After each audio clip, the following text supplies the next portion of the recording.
Hey guys, welcome to another episode of the High Ticket Coaching and Consultant Strategy and Growth Show. Now, if you listen to this show anywhere else but within our private Facebook community called High Ticket Client Attraction Insider Circle, definitely come check us out. We definitely love to have you. And that community was put together specifically for coaches, consultants, service providers who are serious about getting up that 6 and that 7-figure level. So if that's you, definitely come check us out. So today I want to introduce you to one of the members of our community, Sashka. Welcome, Sashka. Thank you very much, Extus. Extus. Yes. Always a little tongue twister, right? Yeah. Awesome. So with that being said, so tell myself and the members of the community, what is it that you do? So what I do is I help you with your messaging, like clear clarity on your messaging. I help you nail it so that you can communicate it and market it profitably and with purpose. Awesome. Now, what got you into doing this type of work? So I always say for all businesses, for all people, life, whatever, the thing always leads to the thing. So my thing started off in acting and singing and dancing. And then the thing led to an IQ test, a career test. And that thing said, oh, no, you shouldn't be an actress. You should be in marketing and advertising. I'm like, oh, no. And that thing led me to studying it. And then I went into psychology. And then I went into human behavior. And then I went into organizational psychology. And then I started my own business. Goodness. That's quite a background right there. So you said you were into acting before as well? Oh, you cut out Extus. Sorry, I was what? You said you were into acting as well too? Yeah, I still am. Can't you tell? And I see you have a couple of images behind you. Tell what's the history behind those two? So it's my first oil painting that I bought. So a few years ago, I think about 5 or 6 years ago, I started an online magazine. And when I was working on it, one of the graphic designers, she's an artist in South Africa. And she just happened to put the picture in the magazine. I was like, oh my God, I love it. And I wanted it because it just looks so real. It has absolutely no meaning. It just looks really cool. Yeah. Now, did you paint it or is it an actual stuff you painted? No. I bought it. I bought Okay. it from from an artist in South Africa. Ronelle Human is her name. Okay, cool. Now, what about the other one behind you? No, there's nothing else behind me. Oh, these are made by my mum. These are jewelry things. I don't know. I think for curtains. Yeah. Okay, cool. I think they look pretty cool. I love it. Awesome. Thank you. Yeah. I'll tell my mum. Awesome. So tell us, as far as like what got you started on this path as far as now helping what do you call them? Creative visionaries, right? Yes, creative visionary change makers. Yeah. So I used to work in marketing, brand and communications for a luxury brand company. You'll probably know them as well, Swarovski crystals. Right. And when I started working for them, it was for the B2B section, and they and I was there for 5 years, and then I left, and then I didn't know what to do, and I had kids. And after that, I was like, well, I'll become a business consultant. And I wrote a lot of business plans, and I live in Austria, but I'm originally from South Africa. And it was just not making my heart sing. You know, when the thing always leads to the thing, but you're doing it, but you're like, this is not quite feeling it. And then once I started evolving in it, I started seeing how my passion is really for small business owners that have no idea how to get anything started, because we're all talking about, get a website and search engine optimization and high ticket and all these wonderful things, but they don't know how to start. For them, it's just like funding. So I work with small business owners to get them going, but then I also work with high ticket coaches, because you get to a phase as well where you're like, all right, so I've done the personal development. My mind is pretty good. I've had some kind of spiritual awakening that I feel that I'm possessed sometimes, and I don't quite know what my purpose is. Not what my business purpose is, but why am I actually here? And then I work with those clients, visionary change makers, because they're moving into the next phase in their lives. And we have maximum 3 phases. And it's very lucky if we even reach the second one. But when we get there, it's like, I know I'm supposed to be doing something bigger, wider, and more of an impact than just business. I want to go broader and wider and expand. And then I work with clients in that respect to really work on their messaging and to work on the ideas and the content and building communities in order to make that impact happen. Yeah, awesome. Love it. And you mentioned them, you said there's 3 phases and most people never get past the first one. What are those 3 phases? So I once listened to, God, when was it? 6 years ago, 5 years ago, an interview with Wycliffe Jean, a musician, and Lewis Howes. And he spoke about these 3 phases. So for example, I don't have these names for them, but his first phase is a musician. His second one was going into politics. And then the third one was like, I don't know where this is going. And this was a few years ago. So we never know. The thing always leads to the thing. So his first phase was musician. You think, oh my God, I'm going to be doing this forever. But you don't. You're moving to the next phase because we're multi-passionate, multi-potential human beings, spiritual beings that can do so many things. So instead of limiting ourselves, we were able to go to next levels. But yeah, if we allow ourselves to go to that next level, because often we're conditioned to just think this is the be all and end all. So those visionaries are the ones that go to the next level and the third level. Yeah, and that's so powerful as well too. That's something I love teaching, because I really focus on marketing with my clients as well too. And my philosophy is like, it's never about the thing, it's about the next thing, right? So if you're inviting someone to maybe a free training or webinar, it's not about the webinar, it's about what's the next step you want them to take, and then the next step, and then the next step. There's always an evolution, right? That's it. I love that. I love that. Yes, it's always an evolution. Mm-hmm. Otherwise, we never grow. We stay stagnant. Yeah. Awesome. Love it. Love it. So tell us, in terms of with the clients that you work with, what is typically the biggest challenge, the biggest frustration that you notice that they face? So in small business owners, the biggest challenge is overcoming the hurdle of the conditioning of the mind. It's not just mindset, it's just the conditioning going, I've only been taught that this is the way to go. So I can only get this far if I've studied or had a degree or have funding or have investing, which doesn't mean it's not the same for those that have established in their businesses. The same thing, it's the conditioning going, well, I've done this for so long. If I had to go in a different direction, do I have to give everything up again? Or do I have to start again? I want to start again. Damn, that road was so hard. I don't want to start again. So then they don't maximize their full potential. And that biggest struggle, it's not that they don't believe in themselves, it's actually taking the leap and going, you know, you just got to jump. You just got to go through. You just got to do it, because that thing will. Mm-hmm. Awesome. Love that. Love that. And it's always, I guess, with mindset is a fascinating thing, right? So I guess, what is your philosophy as well too with success? How much of mindset would you say is being successful as an entrepreneur? So I'm very adamant. I'm always preaching this, that mindset is not the same. Mindset growth is not the same as business growth. So business growth is really, it's automated. You got to have your systems that are in place. Mindset, you are always evolving. We know this. We know that we're always evolving. Once upon a time, we were toddlers. Then we became teenagers. Then we became our tweens. Then we became 20s, then 30s, then parents or whatever, or married. So we're always going through a phase and evolving. And our mindset never stops. And the success of it is when we're allowing the mindset to happen and following the breadcrumbs and going, oh, so someone was telling me about, I'm just going to use some absurd, someone told me about witches, or you're on Instagram and you're reading, following someone and they're talking about astrology and they had a birth chart read and you're going, what the hell's a birth chart? And then you go and check out what is a birth chart. And then the birth chart leads to the next thing. Before you know it, you've expanded your mindset even more and the capacity than you ever thought it could have been beforehand. So that my viewpoint on mindset is, it's always evolving. Everything evolves. If you don't evolve, shame. Yeah. That's it.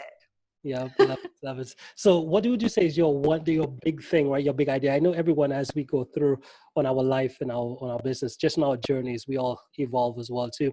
What would you say you're kind of at right now? And in terms of the one idea you really want to get across, that you feel like if someone just got this and they focus on that, that would make all the difference based on where they are in their life and their journey in the business and stuff like that? What's that one big idea for you? Mm. Oh, the one big idea. So when I work with my clients, I work with my own methodology, my own intellectual property, and I wrote a book about it as well. And the focus point is the magic trio. So it's working on your life purpose and how from your life purpose you understand the overarching tribe that you are most comfortable with in your space. They're the people that empower you, uplift you, expand you. Also, what your dreams mean. Your dreams aren't always what they face to be. So I always wanted to be an actress, to think that an actress can only be on TV or a stage, and you have to do, movies or something, or plays. But never in my wildest dreams did I think it could actually be with business. I could be acting as a performer on stage, on TV, on the computer, still acting. Well, not acting, not changing state, but still performing. And those dreams don't have to be taken point blank. There's a big idea. There's more of a message behind it. And the other, that your dreams bring out what your vision is, your overarching vision. And of course, your life purpose, which is overarching. It's not just your business, because we're so multi-passionate. Like I said, I'm acting, I'm singing, I'm psychology, I'm marketing, I'm advertising, content creating. I'm a mom. I teach Zumba. I teach dance lessons. There's so much variety, and just focusing on one thing would just limit me. So I have one thing, my life purpose, that leads me, but everything else is just kind of complementing it. And my life purpose is a conduit, or not my life purpose, my profession is a conduit for me to live my life purpose. Mm-hmm. That's my big idea. Yeah. I don't know, it's a big idea. It's just my way of living, my philosophy. And I teach that to my kids as well. Mm-hmm. And now, how do you balance all of it? Are you a pretty structured person? Are you more in the moments and just free flow? How do you balance all those different roles and processes? There is no such thing as balance. That would mean that I'm out of balance. And when we're told that we're out of balance, then we start looking for the balance. And it's really just they're just the essential things: body, mind, and soul. I look after my body, I look after my mind, and I look after my soul. And those three things are then in coherence with one another. And my children are alongside me. We walk the same path, but I don't, or they don't either. We don't collide with one another. So for me, working on my body, I've got my meditation, I've got my exercise every single day. I wake up at 4:30, 5 o'clock in the morning, and then from 5 to 9 is my time. And then I go through my day, and then I have my kids and family life, and I just build it from there. I find my own balance within my body, mind, and soul. Mm-hmm. Awesome. Love it. Love it. Now, what about skills wise, right? What's one skill you'd say you've really practiced and honed in on that's helped you create and get to your level of success today? Intuition and my psychic abilities alongside that. So I was always told, and it's not proven, but I was always told, so I always was aware of it, that when feminine energy, this is not male or female, when feminine energy walks into a room, it reads the room. When male energy walks into the room, it dominates the room. So that really interested me, and I was like, oh, how do those two things then play off each other? And so I've learned to use my intuition so that when I walk into a room or speaking to a client or writing on social media, to feel the energy and the intuition and read between the lines. From there, create conversation, or build a relationship, or move from there. Mm-hmm. Awesome. And you also have a podcast too, right? I do. Visionary on Fire podcast. Yes. Yeah. You'll have to be on it soon, Extus. Oh yes, I love it. It sounds exciting. So tell us a bit about the podcast. What's it about? What's your vision behind it? So for visionaries, we all have different hiccups that we're always going through, and the podcast is interviewing different visionaries, game changers, how they progress or proceed through life with their processes in terms of their business, in terms of their soul, in terms of their mindset. And I asked them, not a lot of questions because you can't go into too much detail before the attention span kind of switches off. But just hearing from different people how they deal with their game-changing vision and business ideas or vision ideas. And on the other hand, it's also then solo episodes where I give my thought leadership or what I think about things and get the community to engage as well as, what do you think about, business set versus mindset growth type of things, and, random things that I'll think about, or I don't know, isn't it amazing that trees, like flowers, they'll spread their pollen and they breed, so to speak, but trees always stay in a community, and they just like either loners or one big community, and they don't spread their seeds. And I was like, oh, that's pretty interesting. But random things like that.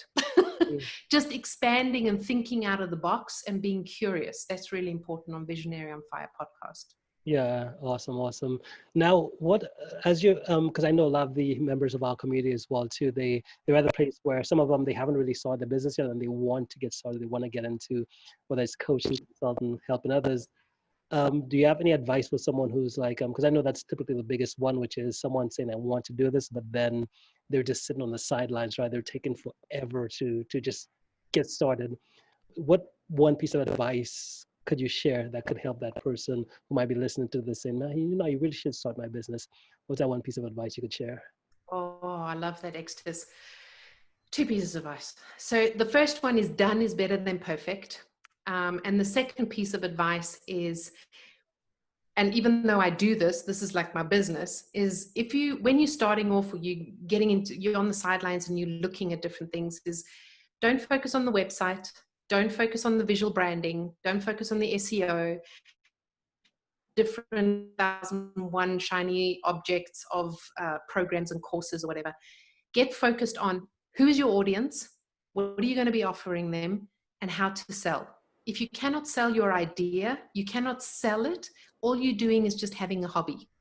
So that would be my advice.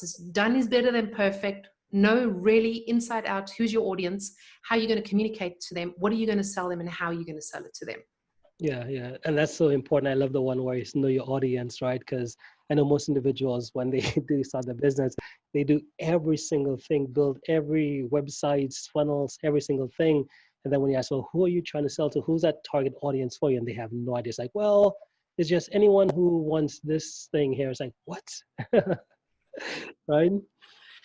And I've been there as well. And it's not, I really want to mention this, is that when you start off, you really do know who your audience is, but you get sidetracked. And you get sidetracked by everyone else mentioning things that you don't listen to your intuition of that first gut instinct of moving forward, because the thing will lead to the thing. So it's important to listen to that intuition. When I first worked with small business, but I was like, no, business consultant, the ego. Now I've got to work with different people and business plans and stuff like that. And I've got to get more into that. So I didn't follow my intuition, and that pushed me back in time. So I just wanted to mention that as well. Mm-hmm. Awesome. Love it. And what would you say is one habit that you believe that if anyone practiced, they would be able to create more success? They would be able to get up to the next level within their life or their business?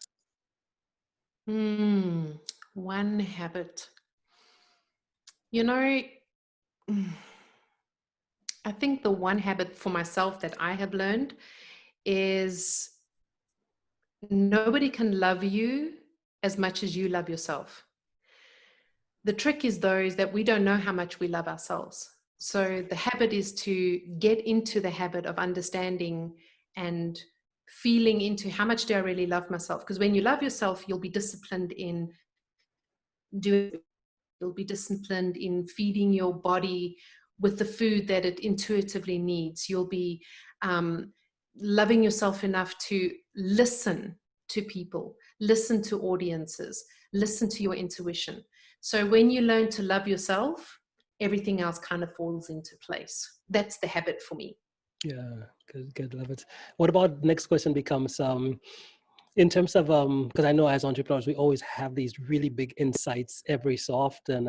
Have you had any big breakthroughs, big insights some of the past couple of maybe days, weeks, or something that you like to share? Oh, big insights.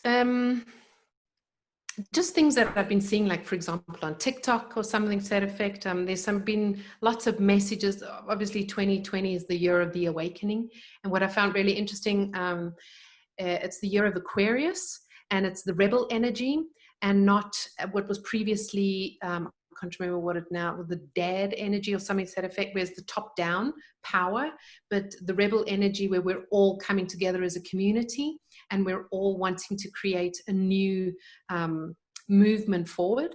And I was like, wow, that's pretty cool. That's a great insight. And the awakening of spiritual awakening. So there are a lot of businesses, a lot of entrepreneurs, a lot of I don't know, healers or whatever that is, or coaches that have really been on the sideline where they've literally not been able to break through because the time hasn't been right. And now the time is right. Now people are seeking awakening and spiritual guidance, and the dominant brands that have always, sports and entertainment and everything, they're all on the back burner. And people are starting to come up and rise up now where they're kind of like, yeah, I've kind of lived without entertainment for a few months. I'm actually doing good. So let me see what I can create. So the insight is that there's more creativity happening, more creators coming up, and not so much putting entertainment and big brands on a pedestal anymore. That's just my insight that I've seen at the moment. Mm-hmm. Okay, so you're saying that in terms of creation, content creation, or just creation in general, you're seeing there being more individuals creating versus the big brands, all those different pieces? Yeah, yeah. I don't know if you're on TikTok. I love TikTok. I mean, the entertainment on there is incredible, and everyone's just at home entertaining on their mobile phone. And the things that you can do and the ideas that they have, I'm just like, this is phenomenal. Not even the entertainers can come up with ideas like this because they always get instructed by their PR and media managers. People like Dwayne The Rock Johnson and Kevin Hart. They're always promoting their own stuff. And Will Smith, I love Will Smith. So their ideas are phenomenal. And I'm just loving all the entertainment. I mean, TikTokers are just kind of like, all you famous people, just go and stick to Instagram. We just want TikTok for the plain people. But there's going to be a lot of creating because we're creating our reality now. Mm-hmm. Yeah, it's so fascinating. Yeah, I definitely spent quite some time on TikTok as well too, and there's definitely some awesome creators out there, and it's so fascinating too because when I think about TikTok as well too, the barrier to entry is so low because now anyone could get a smartphone, anyone could create. And it's just so fascinating. It's definitely changing, I think, just society in general, right? Yeah. Definitely. And I love it. I love how everyone's connecting with one another and laughing, and because we do so little of it. So we've been so serious for so long, and it's just so nice to see everybody laughing. And just how, I don't know if this is on your For You page, but how girls are getting together with the boomers and the Gen X and the Gen Z, and just how all the different generations are collaborating with one another, and women empowerment and men empowerment. I love it. I love it. It's so positive. It's awesome. Love it. Okay, good. So tell us, Sashka, if someone wanted to connect, what's the best way for them to be able to reach out to you? Anyway, so probably in Messenger, or in post direct messaging in Instagram, or if you go on my website, brandsashka.com, and you click on contact and you get in contact with me, or WhatsApp me, you go to my Facebook business page and you can WhatsApp me. I'm pretty available to be reached. I might not get back to you immediately, but I'm pretty available. Awesome, love it. And who's an ideal person that would benefit most from reaching out to you? Well, creative visionary change makers. So the ones that have got the craziest ideas, but you're kind of pushing it down. You can feel in your throat that you keep pushing it down. You don't want to voice it, and you're still kind of putting everything out there that everybody else says that you should be putting out there. But when you land on my website, the header is following is not your strong point because you're a leader. And it's acknowledging, oh, yeah, I don't actually like following a lot of people. And I have these big visions and I really want to make an impact doing what I love, not what I should do. Those are my people. Oh, and they should be spiritually awakened. That would be really nice as well. Mm-hmm. Love it, guys. So, guys, if you're watching this interview on the live or on the replay, yes, be sure to call us Sashka, okay? And all the links she just mentioned, the links to our website, I'll have them either right above or below this video, so you can click and get connected right to her. Well, hey, Sashka, hey, thank you so much for making the time to be here today. Do you have any final thoughts before we end? Thank you. Pardon? Sorry, what am I doing? Yeah, do you have any final thoughts before we end? Before we end, as I said before, done is better than perfect. We're really doing the best with what we have, but we can choose to have more and choose to make different decisions and create our reality. Yes. Awesome. Love it. Love it. Well, hey, thanks again, and we'll talk soon. Thank you so much, Extus, and thank you to your community for listening.